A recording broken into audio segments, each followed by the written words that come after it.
Hey guys, welcome back here to Intuitive Angling, and man, I appreciate you guys swinging by the channel to hang with me a little bit. Guys, today we're going to be talking about Mike Iaconelli announced his retirement yesterday from professional fishing, and I sort of want to go over this, talk a little bit about Mike in the video here, give you guys my opinion of it. It's a pretty significant event, man. Mike Iaconelli's been a iconic figure in the sport, so this is not just another news story, and I sort of want to go over it and get your guys' opinion on it as well. Also, guys, two quick things to remind you of before we get started. I'd like to invite everybody to please swing by fishthemoment.com and check out my spring lake map breakdowns. These are breakdowns I built for the fishthemoment.com website. We got all 4 seasons up on the site, but we're really getting the spring maps going now. So if you guys want to get prepared for a springtime fishing trip you guys have, a great resource to learn more about any lake you're going to across the country. I'll have the link in the description there. And also, guys, anybody interested in booking an on-the-water lesson with me, Stockton Lake and Table Rock Lake here in Missouri is where I do my lessons at. Just go to my Facebook page, Intuitive Angling with Randy Blaukat. We changed the name from Randy Blaukat Professional Angler. Shoot me a private message, and I'll get you the details set up for that. I really appreciate it. Okay, I saw this yesterday. Mike had done a little video on it, and it's been sort of all over the news that the 2026 season is going to be his last season with the Bassmaster Elite Series. And this marks the end of an era, man, because I got to say right off the bat, guys, I've always been a big fan of Mike Iaconelli. I have liked Iaconelli ever since he started. And he's probably the most misunderstood angler I have ever seen in the sport, because Mike came on the scene, back when bass fishing was still pretty culturally conservative. In fact, people didn't step outside the norm. It's like the norm of the bass angler out there were like these well put together, well dressed, well spoken, very, very, very, articulately correct as far as they didn't want to make any waves. And one of the things that I always thought in professional bass fishing was how unauthentic a lot of bass pros were, because they'd get up there and they'd have little canned speech they talk about, and it's almost like they were just trying to overly do the right thing and try to not offend anybody in any way, shape, or form. And when Mike came along, he broke that mold completely, and he was one of the first anglers that really showed his authentic self. Now, anytime that you show your authentic self, and I can attest to this, having a YouTube channel here, you're going to alienate some people and you're going to make some fans. And you cannot be all things to all people. And one of the things that Mike had to deal with is he had a really strong fan base, and he had a lot of people that didn't like him simply because he was misunderstood.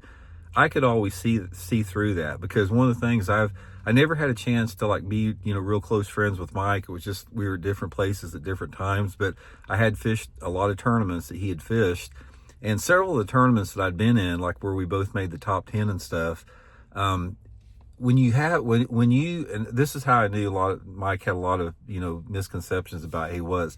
When you're around Mike one-on-one, it's like he is the coolest, nicest, polite dude you'll ever meet. Just a super nice guy. And, but when he got in the front of the camera, he put on a little bit of persona as a marketing tool. It was genius. So a lot of people came across, like when he was really, vocal at the tournaments, like when he'd shout and scream, holding fish up, never give up. We've all seen it, rolling around on the boat. That turned a lot of people off. But that was, and I'm speculating on my part, but that was like a brilliant, marketing, technique in my opinion. And that's not how he really was. He's a really nice, laid back dude. And what he has brought into the sport, you cannot even measure it. Mike Iaconelli has brought so much into the sport in terms of helping grow the sport, as far as, getting people interested in it that hadn't been before. His angling talents are unmatched. It's like when Iaconelli was at the top of his game, from the time he won the Classic, over the next 10 years or so, he was always in the top 10. And it's like he was always knocking on the door winning. It's like he was one of those guys out there that knew how to win, and he knew how to execute, and he knew what it took to win. And this isn't easy from being from New Jersey. I think that's where Mike grew up, and that's where he's from, because they don't have a lot of great bass fishing water up there as far as big lakes. So I've always been impressed with anglers like Iaconelli and my buddy Danny Crea from Massachusetts, that they could go into a part of the country up there where they didn't have a lot of really good fisheries close by and be able to dominate on the circuit for so long. But anyway, guys, I just wanted to sort of give a little tribute to Mike out there. Like I said, I think it's a big, loss for the sport not to have him competing anymore. I totally get it. I understand. And one of the things, and I've always said this about bass fishing, is that if you look at people's careers, it's like as soon as anglers get into their 50s, this happens. And in terms of they get other interests, they get so locked into the things they've had success in before that they're not as consistent performance-wise. I think Mike was another one of the anglers out there, excuse me, that fell victim to the disgusting display of forward-facing sonar that we see in tournaments now. Because you take somebody like Mike Iaconelli, who's a true artist in bass fishing, a true artist in understanding seasonal patterns and movements of bass and mastering a diversity of techniques. Mike and everybody else in that age group can't compete against guys out there that don't know how to do anything but, turn on that video game screen, and that's all they do every time. And you can't compete against that. And for somebody like Iaconelli or Van Dam or anybody that gets in their 50s, they have had so much success and they've won so much money on their strengths that you can't just give that up. Because here's an example, and that's sort of getting off the topic a little bit. You take somebody like, again, Van Dam or Iaconelli, they go to a forward-facing sonar tournament, and if they do it for an hour or two and they're not having success about it, they look at the conditions and they say, man, I have whacked so many 20-pound bags picking up the spinnerbait and fishing that bank over there. I'm going to go do that. And they do something like that, where another angler out there that doesn't know how to do anything except turn on a live soap screen, they don't have that option. They don't have that experience in their mind. So I've got to ride or die with my live scope because I don't know how to catch bass hardly any other way. So I'm going to stay with it. And that always wins out. So we have seen this over and over again. It's like anglers like Mike, when they get into their 50s, they lose a step for whatever direction, for whatever reason. That's not a bad thing. It happens to everybody. Nobody's immune to it. Get other interests, like what Mike said in this particular video that he did. He's not retiring in those type of terms. He's still going to, be involved with the industry. He's got a lot of other projects going on.